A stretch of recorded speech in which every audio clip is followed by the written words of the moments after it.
Intelligence's landmark or Pickett charge target is to our left. The statue of George Meade to our back right here, and then beyond him you have Cemetery Hill. So we're in the approximate center, basically fishhook going along this area, then wrapping around the Cemetery Hill going back to the east. Straight across from us, we drove past earlier to the bus that is the Virginia State Monument with Lee and Traveler, the very center of Pickett's charge, basically. So on July 3rd, final day of the battle, 3 o'clock p.m., basically a mile-long mass of humanity, 12,500 men step out of the trees about a half mile on either side of where the monument's at today and began marching as one straight towards the stone wall. It was a very intimidating sight to behold, especially if you were one of these guys that was waiting on this side.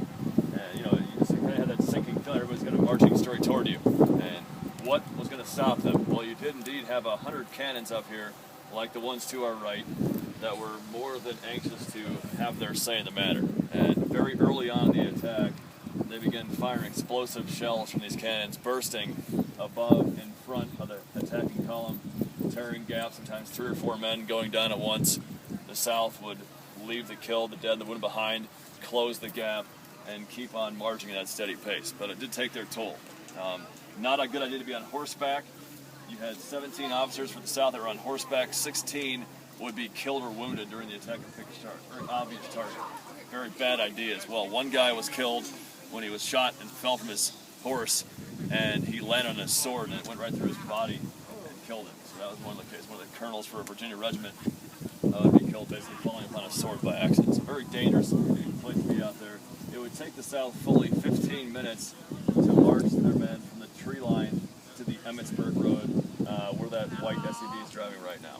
And up until that point in time, the attack had gone favorably. They hadn't stopped yet, but upon their arrival at the road, things get complicated. Fence lines, they had to jump over both of them.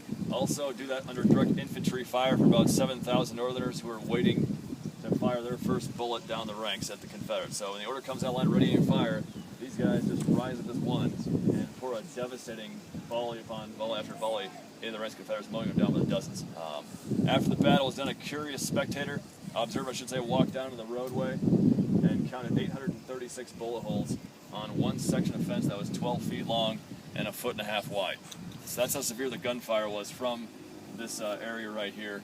At that point in time, to make it even worse, now the cannons are firing canister fire, 27 of those round iron golf balls, cutting even larger gaps in the Confederate column. So upon their arrival at the road, indeed the attack stalls out. The South can't go forward, momentum not in their favor.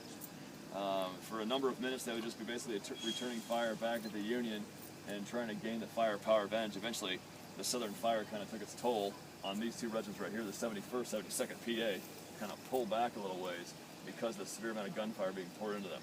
A second line of Confederates eventually, within minutes, would move in behind the first one to support it, and one of the commanders in that second wave was Lewis Armistead, Brigadier General from Virginia. As his brigade neared the road, rather than stopping to fire, in an effort to gain back momentum, he tells his men to charge. So his men will barrel across the open field, and about 250 Confederates, along with Armistead, break through the Union line right here at the angle and temporarily capture that part of Cemetery Ridge. As the Confederates poured over the stone wall, the 2 cannons that were left over here would fire double canister into them from 20 yards away. So now you have 54 of those things going 20 yards away. Those men blown to bits. Confederates behind them kind of pour over their own and engage themselves in very severe hand-to-hand combat, close combat for about 20 minutes.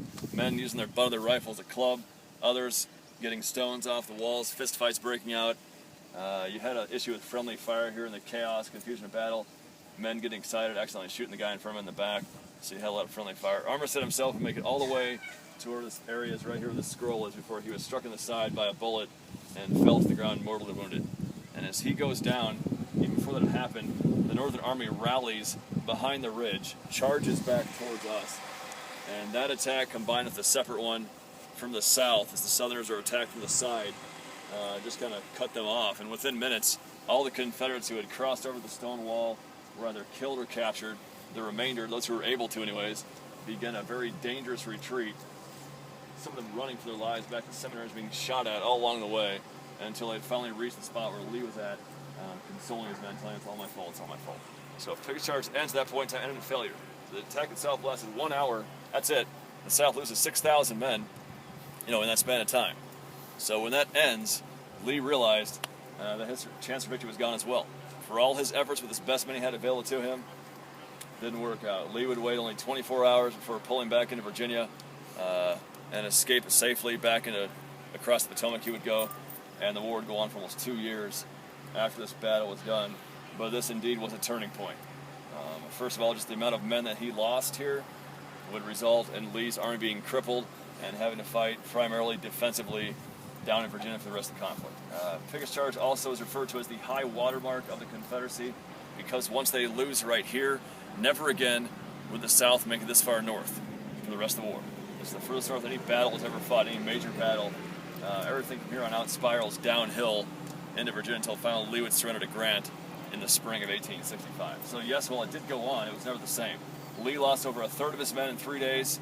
For a nation as small as they were back then for the South, those are irreplaceable losses, and Lee could never recover from this ever again. Anybody have any questions while we're here? Yes? So did the family of this gentleman here erect that monument? Or No, that was actually done by a Union regiment. I believe the 71st Pennsylvania. Okay. It was their idea. Okay. What is that building over there? That's the Kadori farm. Was it that's actually supposed there? Yeah, the house is still original. Okay. The brick house. The barn actually burned, and they rebuilt it in the same spot. That's where Pickett claimed that he watched the attack from. George Pickett, who was the commander of the guys to the south of the Virginia Monument. The attack's named after him. Go ahead. How did, when Lee retreated, did he have an easy time going back, or was he being He would be pursued, harassed by Union cavalry. Eventually, Meade planned to attack him July the 14th, but Lee escaped across the river before he could do that. Had Meade attacked, it probably would have been Pickett's charge in reverse, because it was said the defense that the South had built along the river were far more elaborate than what the North had here on top.